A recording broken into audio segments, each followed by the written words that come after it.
तो चलिए हम आज आपको ले चलते हैं कुतुब मीनार। ये जो एरिया आप देख रहे हो, ये है कुतुब मीनार का एरिया। और कुतुब मीनार हफ्ते में 7 दिन खुला रहता है। आप कभी भी जा सकते हैं, लेकिन वैसे तो सर्दियों में जाना बेहतर रहता है, क्योंकि दिल्ली में आपको पता है गर्मी बहुत पड़ती है। इसके साथ साथ यहाँ पर जाने के लिए, यहाँ पर आने के लिए आपको बहुत सारी सुविधाएं मिल जाती हैं। हवा मार्ग या फिर रेल मार्ग, सड़क मार्ग तो, और रेल मार्ग में यहाँ पर मेट्रो की सुविधा सबसे अच्छी है, जिससे आप यहाँ पर जा सकते हैं। इसी तरह हम चलते चलते हम कुतुब मीनार के प्रांगण में पहुँच गए, और कुतुब मीनार के बारे में हम आपको बताएंगे। उसके साथ साथ हम बताएंगे इसके बारे में और भी बहुत सारी बातें, कुछ फैक्ट, क्योंकि कुछ का मानना है कुतुब मीनार जो है वो हिंदू और जैन मंदिरों के स्तंभों पर ही बनी गई है, या इससे पहले इसमें हिंदू मंदिर था। इसको विजय स्तंभ भी वैसे कहा जाता है, इसलिए बहुत सारे हिंदू संगठन तो इसे मस्जिद मानने से इनकार करते हैं। उनका मानना है ये एक मंदिर है और इसमें पूजा का अधिकार होना चाहिए। इसी की तरह इसके आसपास घूमने लायक और भी बहुत सारी जगह हैं।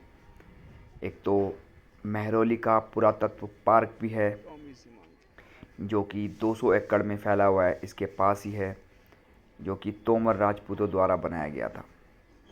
इसी तरह इल्तुतमिश का मकबरा है, और उसके बाद कुव्वत उल इस्लाम मस्जिद भी है, जो कि पुरानी मस्जिद है। इसी तरह इमाम जामिन का मकबरा भी है, जो कि सूफ़ी संत की कब्र है। कहते हैं वो तुर्किस्तान से आया था। तो चलिए हम इसके इतिहास के बारे में आपको बात करते हैं, क्योंकि जगह जगह से इसको लोग देखने के लिए आते हैं। और साल 1199 में दिल्ली सल्तनत के जो संस्थापक थे कुतुब उद्दीन ऐबक ने इसका निर्माण किया था, लेकिन वो सिर्फ़ एक ही मंजिल इमारत को बना पाए थे, और जिसका नाम कुतुब मीनार था। और उसके बाद इसको इल्तुतमिश ने 1220 में इसमें आगे काम बढ़वाया था, और लेकिन बाद में इसको फिर फ़िरोज़ शाह तुगलक ने इससे आगे का काम करवाया था। और बाद में इसके साथ एक किंवदंती तो नहीं कहेंगे हम, एक फैक्ट ज़रूर हम कह सकते हैं, क्योंकि 1981 में एक हादसा हुआ था, जिसमें अराउंड 45 से 50 स्टूडेंट जो गए थे वहाँ देखने के लिए, स्टैम्पीड या भगदड़ में उनकी मौत हो गई थी, जिसके कारण इसका जो दरवाज़ा था मेन, वो बंद कर दिया गया था। और शायद आपको पता है विश्व की सबसे ऊंची ईंटों से बनी इमारत है, और दक्षिण दिल्ली के महरौली में स्थित है, और इसकी लंबाई 72.5 मीटर है। और 1193 में, जैसे मैंने आपको बताया, कुतुबुद्दीन ऐबक द्वारा बनवाई गई थी ये। उसके साथ साथ और भी मैं आपको जानकारी देना पसंद करूँगा। इसमें जो है कुरानों की आयतें लिखी गई है, और स्थापत्य जो आर्किटेक्चरल स्टाइल है वो इस्लामिक या इंडो, आप बोल सकते हो इंडो वेस्टर्न, इंडो इस्लामिक या फिर वास्तुकला है इसमें। और इसमें जाने के लिए वैसे तो शुल्क लगता है 40 रुपीज़, और टूरिस्टों के लिए है 500 to 600। और आजकल तो ऑनलाइन की सुविधा भी बहुत अच्छी है, इसके द्वारा भी आप टिकट को स्कैन करके जा सकते हो। और उसके साथ साथ आप, जैसे कि है मैंने आपको बताया कि इसको हिंदू मंदिरों को ध्वस्त करने के बाद जो कचरा हुआ था, उससे ही इसको बनाया गया था, इसलिए इसका नाम विष्णु स्तंभ या विष्णु ध्वज भी है। और इसका जो मुख्य प्रवेश द्वार है वो है अलाई दरवाज़ा। और ये उत्तर भारत की सबसे, इसमें जो मस्जिदें हैं, दो मस्जिदें भी हैं।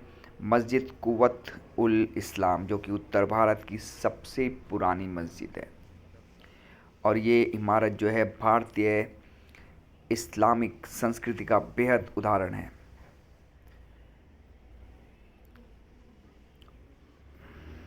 और खैर बाद में तो इसको खिलजी, अलाउद्दीन खिलजी ने भी इसमें कुछ काम करवाया था, जो कि 1311 में बनकर तैयार हुआ था। इसके अलावा इसमें और भी बहुत सारे जो हैं महत्वपूर्ण ढांचे हैं। और उसके साथ साथ एक चीज़ और मैं आपको बताना, जैसे मैंने आपको बताया कुछ फैक्ट मैं आपको इसके बताता हूँ कि दिल्ली के जो सुल्तान थे कुतुबुद्दीन ऐबक, वो अफ़गानिस्तान में स्थित जो जाम की मीनार है उससे प्रभावित थे, इसलिए वो चाहते थे उससे भी बड़ी एक मीनार बनाना, इसलिए उन्होंने कुतुब मीनार का काम शुरू करवाया। और एक फैक्ट आपको और दे देता हूँ, इसके पास में लौह स्तंभ भी है, जिसको कि ऐसा भी विश्वास किया जाता है इसको लोग टच करने की, इसके चारों तरफ अपनी भुजाओं से टच करने की कोशिश करते हैं, तो ये भी माना जाता है जो इसको टच करता है वो सौभाग्यशाली होता है। और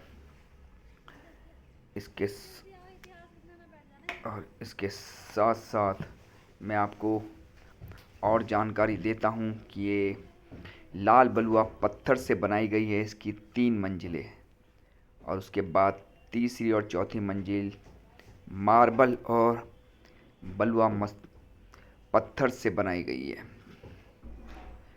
कुछ जैसे मैंने आपको बताया कि लौह स्तंभ को अगर पीठ लगाकर घेराबंदी करते हैं तो मनोकामना भी पूरी होती हैं, और ये पुरानी बात है। इसके साथ साथ कुतुब मीनार में 379 सीढ़ियाँ हैं, इससे आपको पता चल सकता है ये कितना विशाल है। और इसी के साथ साथ पहले तो खैर 1981 से पहले 71 के बाद और 81 के 20 तक इसमें जाने की अनुमति थी 5 मंजिला तक, लेकिन उसके बाद 81 में जब हादसा हुआ तो इसमें ऊपर जाने की अनुमति बंद हो गई।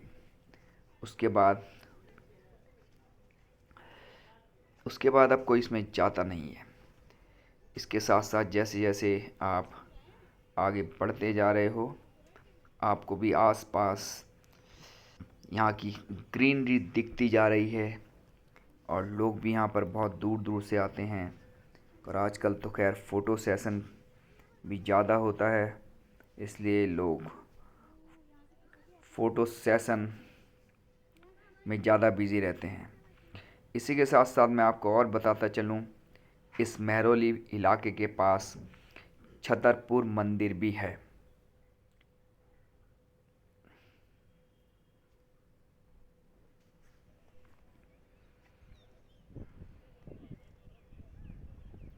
और एक आपको फैक्ट और बता देता हूँ इसको कि 1508 ईस्वी में एक जो अर्थक्वेक आया था उसके कारण इसकी काफ़ी इमारत ध्वस्त या क्षतिग्रस्त हो गई थी, जिसको कि बाद में सिकंदर लोदी ने इसकी मरम्मत कराई थी।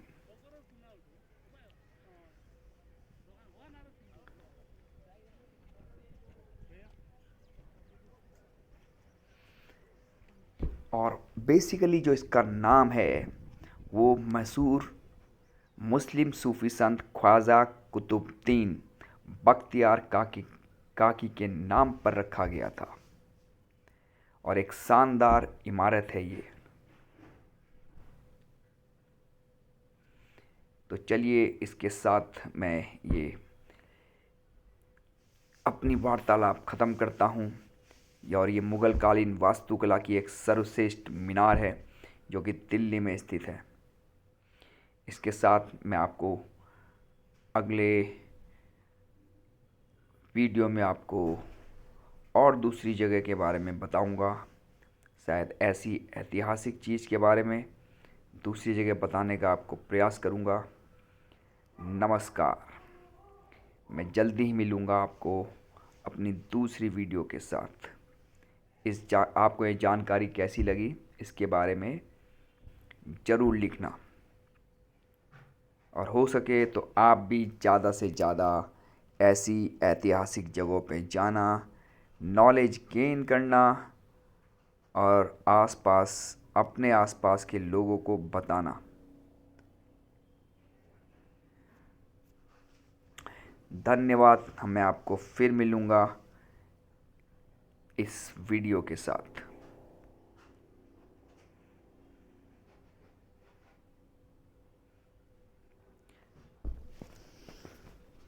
और आपको ये मेरी वीडियो कैसी लगी इसके बारे में भी आप मुझे ज़रूर बताना। ज़्यादा से ज़्यादा लाइक, सब्सक्राइब एंड फॉरवर्ड करना। हो सकता है मैं आपको विदेश के दर्शन भी कराऊं अपने इस ब्लॉग के द्वारा। जल्दी ही मैं आपको विदेश के दर्शन भी कराऊंगा।